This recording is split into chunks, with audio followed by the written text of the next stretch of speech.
wants to watch me do something stupid.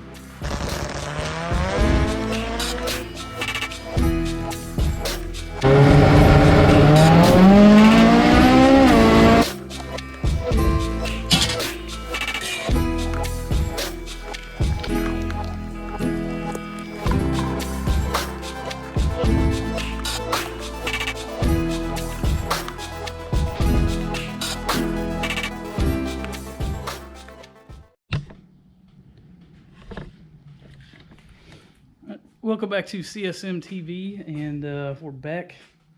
Another update on the car, and I'll just get right into it. We got the car running over the weekend, so yeah, my tuner Corbin Johnson, he remoted in and got everything set up, got it running after having a timing light issue for forever. I'll go over that so I can hopefully help some people. I'm trying to get the cam sync in while cranking the car, and the timing light I had would not light up while cranking. It needed more RPM. It was really close, couldn't quite get it. So scrambled to get a timing light. Actually used this one I borrowed from a buddy. So I think that's just a cheap one you get from O'Reilly Auto Parts. So that one worked while the car was cranking. So once we got that, it was quick after that whole debacle. So anyways, so yeah, the car ran. Go ahead and throw a clip in there. Didn't get the first start up on the GoPro because I suck. But Matt got it on his phone, so I'll throw his clip in here.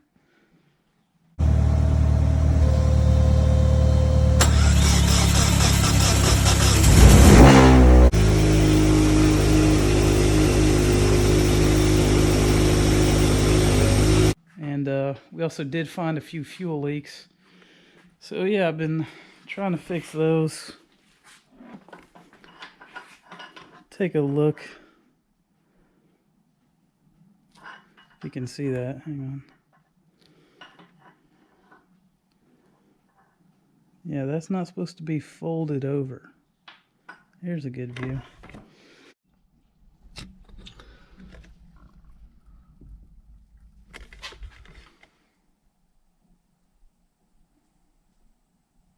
That's why you should pressure test your hoses before they go on the car. Anyone curious about where the leak was coming from? Oh, look at that.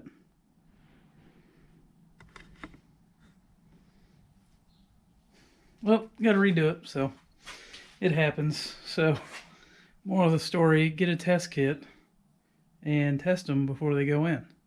Which, I don't have a test kit. Luckily, Matt has one that I can borrow, so yeah. Remake it. I'll test the new ones. Hopefully I don't mess it up.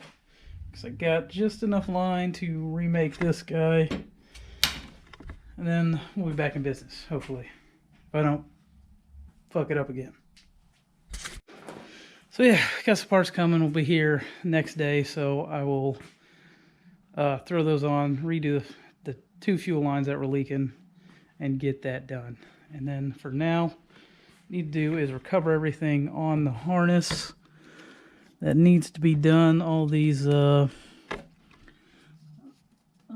boots I got going on, those need to get recovered. So cover those down. I did have a couple pinning issues that I had to fix, so even double checking the harness still had some stuff. So no big deal. I fixed it real quick, but can go ahead and get everything, like I said, recovered on the inside, outside of the car. Go ahead and do that real quick, and yeah, get back with you, get this cleaned up, get some fuel lines on. Maybe we'll run the car again.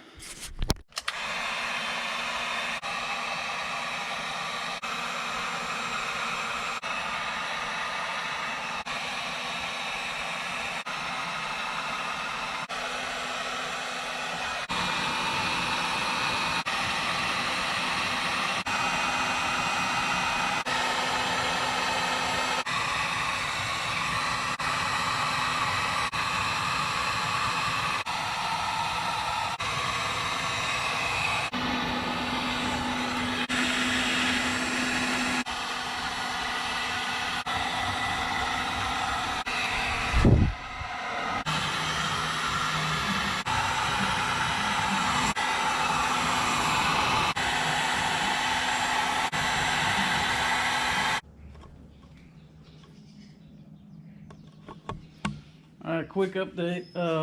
Yeah, we got everything going, and cars. I took just a lap around the unit real quick, so no big deal. Yeah, been working a lot on the car. Haven't filmed much because I just really haven't had time. So the interior is back together. Man, I really wish I would have got video of the underside of the dash because it just looks so much cleaner than what it used to look like. Let me see. Oh, there's too much crap in here. Let's try this.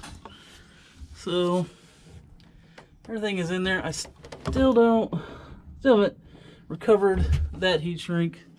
I still have trust issues, but yeah, everything else is in. I haven't put everything in final assembly type deal. I left out a couple little things just in case the dash has to come back out, which shouldn't be any reason. We've checked all the sensors, all that stuff, so it should be good. But everything else is ready to go under the bay. Charge pipe is painted, throttle body adapter is painted, this coil bracket painted, trimmed up. Turned out pretty decent. I like it. So everything is ready to go, and we're actually headed off to the dyno today. So it's what, Wednesday, so 2 days before we will be in Norwalk for the shootout. So yeah, we'll see how the dyno goes. Hopefully everything's good. A couple days ago we went through and Corbin got the gear selector working and set up, and it does shift gears, so that's a good sign. So yeah, we're gonna go to Fathouse Fab, let Corbin work his magic on this thing, and we're gonna get some dyno numbers, a little pre-shootout dyno. So hopefully that goes well and we'll be able to run. Also bought a pit ripper. Show that later.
All right, we are back from the dyno. Everything went really well.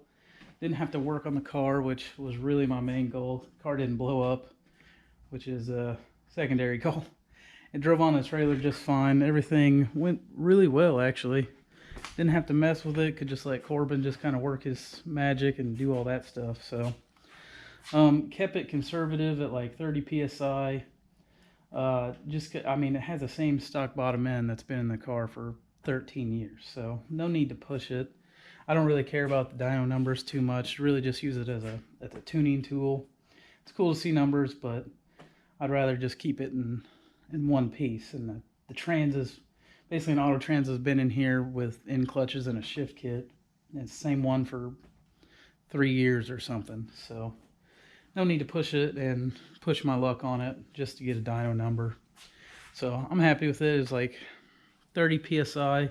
It's a 6266 turbo for anybody that doesn't know. 30 psi and made like 445.